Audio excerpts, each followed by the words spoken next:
Alright, good day mga bossing. Meron tayong customer from Valenzuela City mga bossing.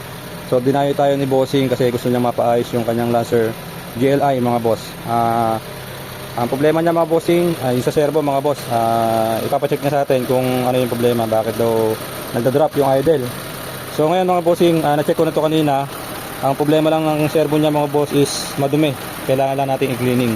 Kasi may time siya na parang bababa tapos biglang tataas mga bossing. So ngayon, meron pa tayong isang naobserbahan. Pagka nire-rev mga bossing, meron siyang chope mga boss. Ayan. So tumotopi mga bossing yung makina niya. So kailangan natin i-tono ng maganda, i-calibrate natin yung mga sensor. Tapos check natin itong distributor mga boss. Tapos pala mga bossing, nakarekta yung pan ni sir. Ayan umiikot yung pan niya, hindi tayo naka-aircon. So ibabalik natin sa sa automatic. So dapat to pagka nag-aircon tsaka lang iikot. O kaya naman pagka uminit yung makina, tsaka lang iikot mga boss. So tapos check natin yung thermostat valve. Kung mayroon nakalagay diyan sa thermostat housing niya. O tapos mga bossing, ito yung V-screw. Kaya napansin natin may yung V-screw niya. Ubos na mga boss, papalitan natin ng V-screw yan. So ayun mga bossing, yun yung gagawin natin. Tune up na rin natin mga boss kasi malagitik yung yung mga valve niya. Sobrang lagitik mga bossing. So ayan, pakita ko sa inyo yung idle natin dito sa loob mga boss. Ayan.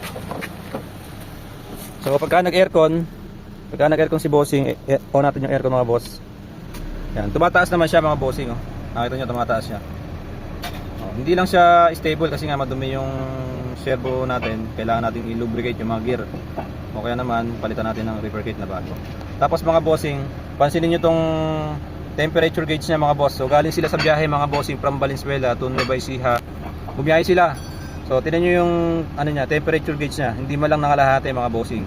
So kailangan niyan dapat nasa kalahati, baba ng kalahati mga boss para yon, ma-reach niya yung operating temperature ng engine natin. Kailangan natin lagyan natin ng thermostat para maging kalahati yan. So papakita ko sa inyo mamaya yung difference nito tsaka yung mamaya mga boss pagka ginawa na natin. So sa servo okay naman mga bossing. Pagka naka-aircon tayo okay naman siya. Ayun. So sabi ni sir may time lang na nag-up and down yung idle niya. So yun, ayusin natin 'to mga boss. Ito mga bossing, kinalas natin yung valve cover. Tapos ito yung thermostat housing mga bossing, yung cover niya tinanggal din natin kasi lalagyan natin ng thermostat. Yung servo inalis natin mga bossing. Tapos yung fuel filter na palitan na natin ng bago. Tapos ito bossing yung valve cover niya, ito itsura mga boss.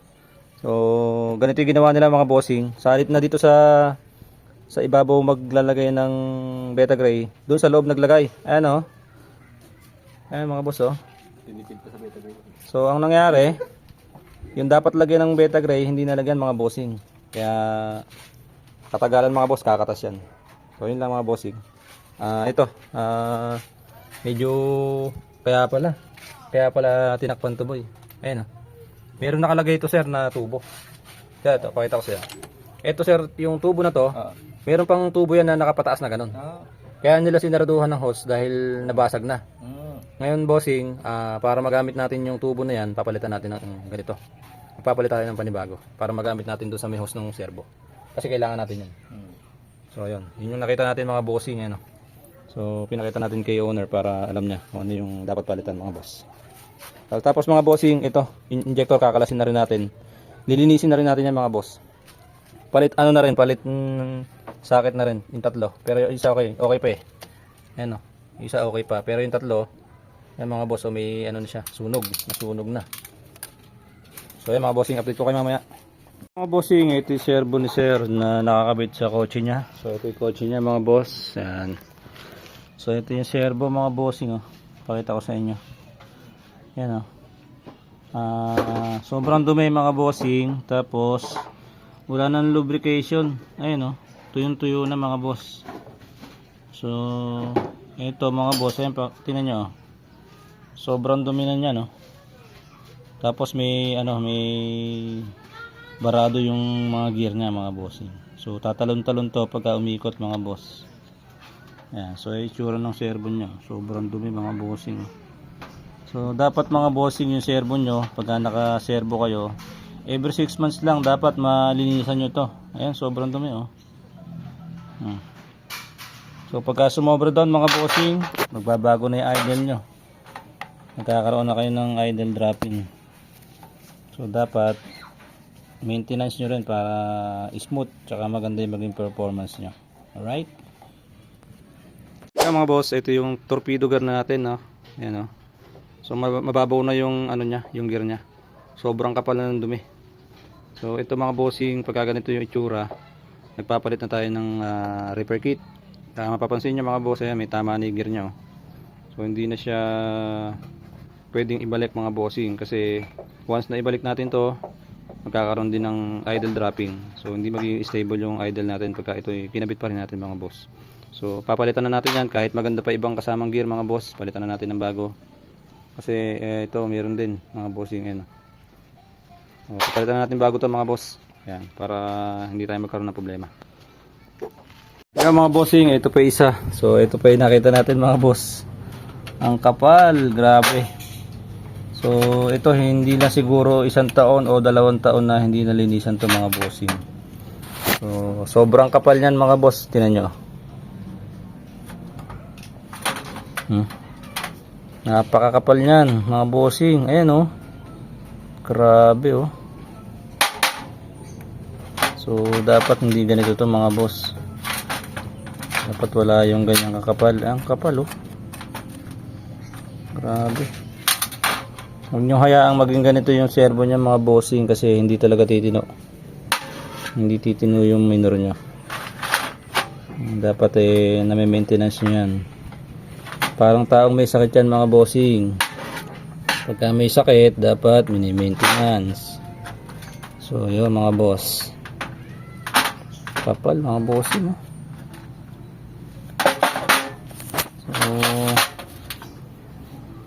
Ano to? Dumi na may kasamang servo.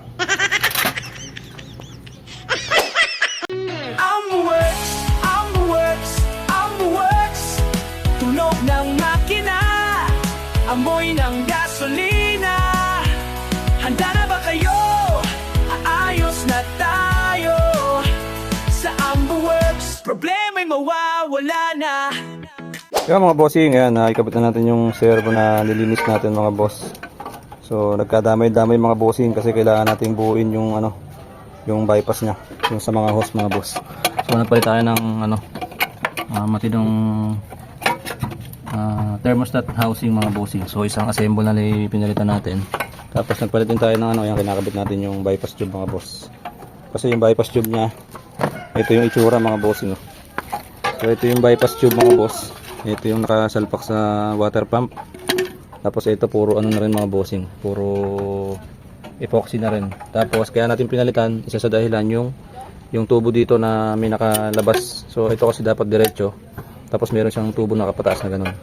So ito yung sinasabi ko mga bossing. Yan. Yan, ito yung sinasabi kong tubo. Yan yung may hose na yan. Kaya natin pinalitan mga boss para maisalpak natin doon sa servo nya. So konti na ito mga bossing. Nangyari na tayo. Testing na lang natin mamaya yung mga parts nya. Mga bossing, nakompleto na natin yung parts na kailangan ikabit sa makina ni bossing. So mga pinalitan natin mga boss, bypass tube, tapos thermostat housing, thermostat valve, servo repair kit, tapos B-screw mga boss. Yan yung mga pinalitan natin. Tapos ginawa natin dito, nag-valve clearance tayo mga boss. So yan mga bossing, nag-wiring tayo dito sa radiator fan. Bali nakarekta to kanina. Nilagay natin sa automatic. Tapos sinabay natin yung aircon. Pagka mag-aircon mga boss, sasabay itong fan sa radiator. So testingin natin pa rin mga boss. Start tayo ng engine. Sige boy, start mo. Yan, start tayo mga bossing ng engine. Yan mga bossing, inaandar natin mga boss. Medyo mataas yung minor mga bossing. So punta tayo sa may panel gauge. Pakita ko sa inyo mga bossing yung minor. So ito yung minor niya mga boss. Ayan, 1700 RPM mga bossing. Ayan, pagka in-aircon ko yan, tingnan nyo kung saan babagsak. Ayan mga boss. So mababa. So nagda-drop. Baliktad mga bossing. Kapag naka-aircon, buwabagsak. Pagka namatay yung aircon, mataas yung idle. So ngayon, testingan natin ng ibang servo mga bossing kung ano yung magiging kondon sa makina natin. So makinig kasi yung makina mga bossing. So patayin ko aircon. Ayan, mataas yung idle natin mga bossing pagka wala tayong aircon. Pero pagka nag-aircon tayo, bumabagsak siya. Yan. Ano, laki ng dropping niya. So ngayon mga boss, papalitan muna natin ng servo para ma-confirm natin na servo ang problema. Okay? Mga boss, ito yung servo natin na ikakabit. So sasalpak lang natin dito sa makina mga bossing. So yan. Tanggalin lang natin yung nakakabit na yun mga boss. So, mga bossing, start tayo ng engine. So ayan, papadinig ko sa inyo mga boss yung resulta ng ginawa natin mga bossing. Start tayo. Ayan. So mga bossing, yung servo ni sir ay hindi na natin ginamit kasi ano siya, mataas yung minor mga bossing. So hindi siya normal mga boss. Kaya pabago-bago yung idle niya, kaya pinalitan natin ng ibang servo mga boss. So ayan yung servo natin. Ayan. So aircon ko mga bossing. Ayan, aircon natin. Ayan o. So yan ay idle natin mga boss. Yan. So maganda na yung makina natin mga bossing. So padinig ko sa inyo dito sa engine bay. Yan. Yan mga boss, okay na yung makina natin, wala nang palag. Okay na yung minor natin mga boss. Ayan. Matiling na yung andar. Tapos naka-automatic na yung mga pan natin. So hindi na siya nakarekta mga bossing pagka nag-on tayo nag-missing. Iikot lang siya pagka nakita na yung temperature. Kaya naka-aircon tayo mga boss. Pagka nag-aircon, sabay-sabay silang umiikot mga bossing. So test drive lang namin mga bossing para makauwi na sila sir. Medyo malayo pa sila. Yan mga bossing, magte-test drive kami ni sir. So medyo nag-aalanganin kami mga boss. Test drive si sir mga boss. So tatanungin natin si sir mamaya kung ano yung naging pagbabago dun sa ginawa natin mga bossing. Yan. So kanina kasi medyo yung idle niya. Parang mamamatay-matay siya ganun. Yan. Test drive lang kami mga bossing.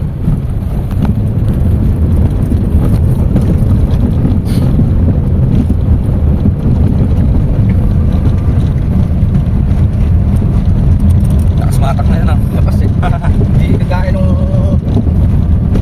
kanina, okay ng mga nakaraan, napakahirap. Mahirap yung takbo niya. Hirap. Lalo pagka yung Ano yung dating servo mo nung nakakabit yun, namamatay-matayan ka, hindi naman. hindi naman, pero kung nagkakan, maan-number 5. Sir, dito kanan ka. Kasi dito ka galing kanina, kumaliwa kang ganyan kanina, di ba? Ayun, diretso lang. Talaga ng mekaniko kan. Oo, sir. Talagang gagawin talaga yung van. Yung gusto mo mangyari. Oo. Naku na, halos na ako na eh. Pagawa ko ilang pieces. Wala. Puro kakuan eh. Kaya kung minsan nananawa rin ako, di ko binabalikan na kasi paulit-ulit. Paulit-ulit, hindi naman naayos, no? Ganun pa rin.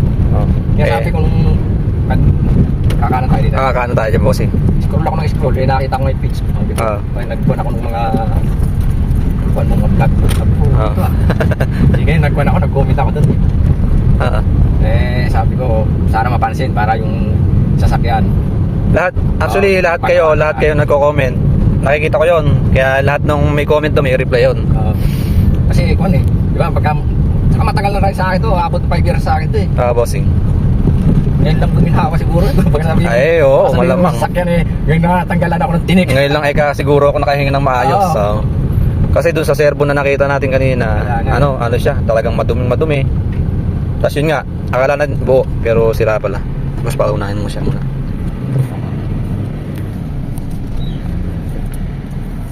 Okay na yung kotse ni sir na taga Valenzuela City. So pauwi na sila mga boss. Ayan, so tuwan-tuwa si sir dahil naayos natin lahat ng problema ng kotse niya.